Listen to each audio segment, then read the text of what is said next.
Online ძალადობა სერიოზულ ზეგავლენას ახდენს მოზარდების მენტალურ ჯანმრთელობაზე. ის აჩენს შიშს, ანგრევს თვითშეფასებას, აძლიერებს სოციუმიდან გარიყულობის განცდას და ამძაფრებს მარტოობის შეგრძნებას.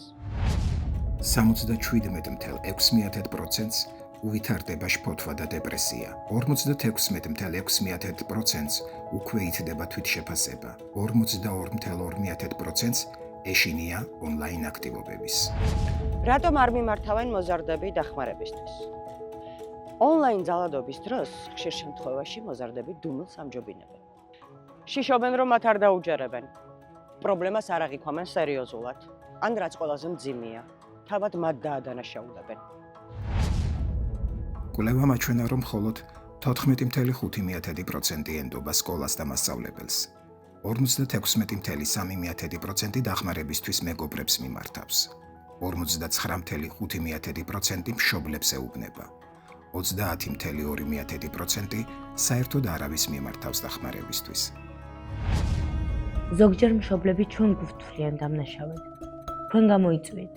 გოგო ხარ და მოკრძალებული უნდა იყო. მაგრამ ძალიან რთულია გაუმკლავდე მოძალადეს, რომელიც ყველგან ონლაინ სივრცეშიც კი თავს გესხმის. გოგოებს უფრო მეტს თხოვენ. შის შემთხვევაში მხარდაჭერა არ აქვთ და თითქოს ყველაფერი მათ ბრალდება. დახმარების თხოვნა არ არის სიძღვილი. მხარდაჭერა არსებობს.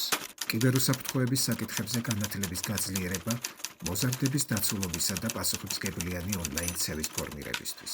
მშობლების და პედაგოგების ჩართულობის გაძლიერება, მოზარდებისთვის მხარდამჭერი და უსაფრთხო გარემოს შესაქმნელად. სკოლებში ფსიქოლოგიური სერვისების გაფართოება და მათი ხელმისაწვდომების გაუმჯობესება.